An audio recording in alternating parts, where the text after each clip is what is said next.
So, ఒక 3 అంశాలు Srinivas sir చెప్పిన పాయింట్స్ కొన్ని అంటే it's very philosophical and also political. As in కల్చరల్‌గా గూడా ఎంతవరకు మనకివి సిగ్నిఫికెంట్ క్వెషన్స్ అనేది like his arguments have raised. ఒకటి ఆహ్, గుర్తింపు బహుళం.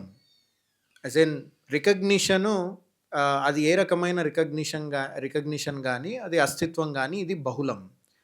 అయితే ఇది రాజ్యాంగము గుర్తించింది. దాన్ని మనం ప్లూరలిజం అంటున్నాము అనేది we all know that. And sir start చేసిన ఒక స్టేట్మెంటు తెలంగాణలో ఫాసిస్ట్ భావజాలము ఆహ్, ఒక రకంగా ఉధృతమవుతున్న సమయంలో ఈ చర్చ అనేది మళ్ళీ జరుగుతుంది. ఇప్పుడు ఈ బహుళము అంటే గుర్తింపు, అస్తిత్వం అనేది బహుళము. Identity and recognition are both heterogeneous. And the other side there is a fascist attack.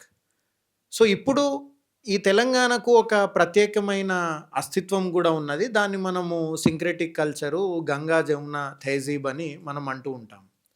ఇప్పుడు ఇదే గంగా, జమున, తహజీబ్ ఈ అస్తిత్వాన్ని పైన ఇప్పుడు అటాక్ జరుగుతుంది.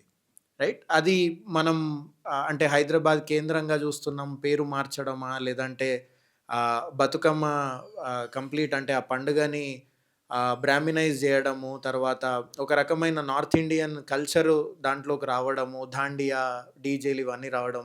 సో, ఎంత దుర్మార్గం అనంటే డీజే పాటలతో వలలో బతుకాగా మాయే వలలో అని ఏపూరి సోమన్న గారి పాట ఉంటే, ఆ చరణాన్ని గూడా డీజే పాటగా అంటే డీజే దానిలాగా మార్చి అంటే జనాలు ఎగురుతూ ఉంటారనమాట. సో, సో మా ఇంట్లో గూడా అంటే అక్కడ చుట్టుపక్కల ఎప్పుడన్నా ఎళ్ళినప్పుడు ఆ పాటొస్తే అసలు పాటనే వేరు. అంటే దీన్ని డీజేని తిట్టుకుంటుంటే మీరు దాన్ని ఎగురుతున్నావా అనంటే ఇగ తప్పదన్నా అని అంటారు. Then I would make them stop that playing that song. అప్పట్లో 'గొల్లమల్లమ్మ కోడల' అనే పాట గూడా అది ఉన్నప్పుడు గూడా మేము యూనివర్సిటీలో పెద్ద గొడవ చేసాం. అంటే ఇవెందుకు అనంటే which again sir was pointing out అంటే ఈ సబ్బండ వర్గాలకు భిన్నమైన సంస్కృతులు, భిన్నమైన గుర్తింపు, అస్తిత్వాలున్నాయి. దాన్ని మనం ఏ విధంగా కాపాడుకొని బహుజన తెలంగాణ ఉద్యమాన్ని మళ్ళీ మనము ముందుకు తీసుకెళ్తాం అనేది there is one question. So, రీసెంట్‌గా ఇప్పుడు ఈ మార్వాడి ఇది ఆల్సో ఒక particular aspect to understand again Bahujan Telangana because మీరు అస్తిత్వం అనే 2 అంశాలను మీరు అందులో పెట్టారు. సో, తెలంగాణ షామన్న ప్రతిసారి మార్వాడి గో బ్యాక్ అనే నినాదం అంటే దాన్ని ఎక్కువగా మనకు పాపులరైజ్ చేసిన వ్యక్తి.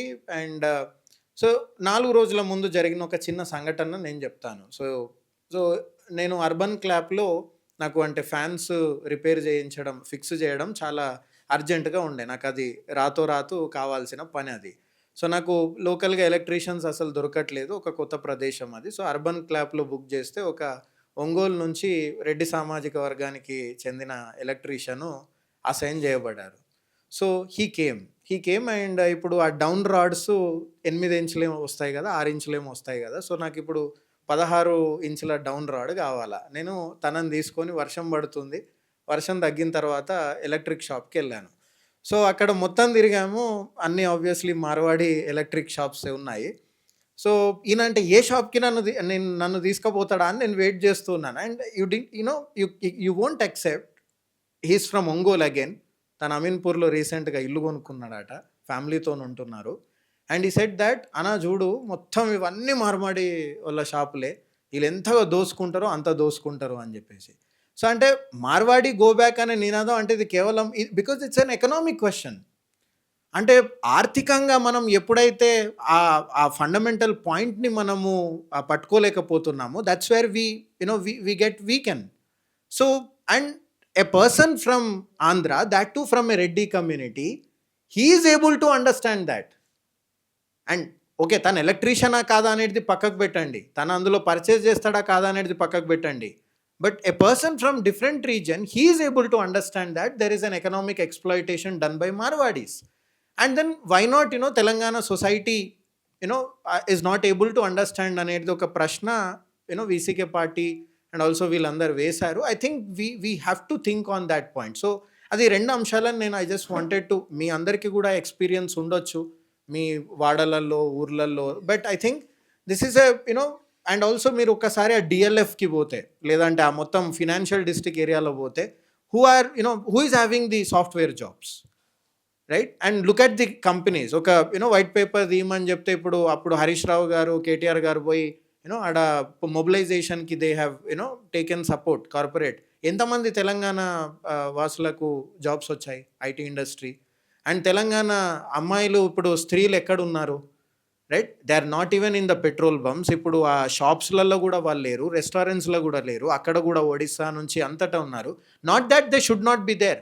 మళ్ళీ ఇదేదో sons of the soil movement లాగా మహారాష్ట్రలో జరిగినట్టు మేము ఎల్లగొడతాం. No, it's not about that. అప్పుడు కూడా వీరందరూ మనం అందరం చేసింది తెలంగాణ ఉద్యమము ఆంధ్ర ప్రజలకు వ్యతిరేకం కాదు. ఆంధ్ర పెట్టుబడిదారులకు ఆ రాజకీయ నాయకులు ఎవరైతే అడ్డుపడుతున్నారో వాళ్ళకు వ్యతిరేకం.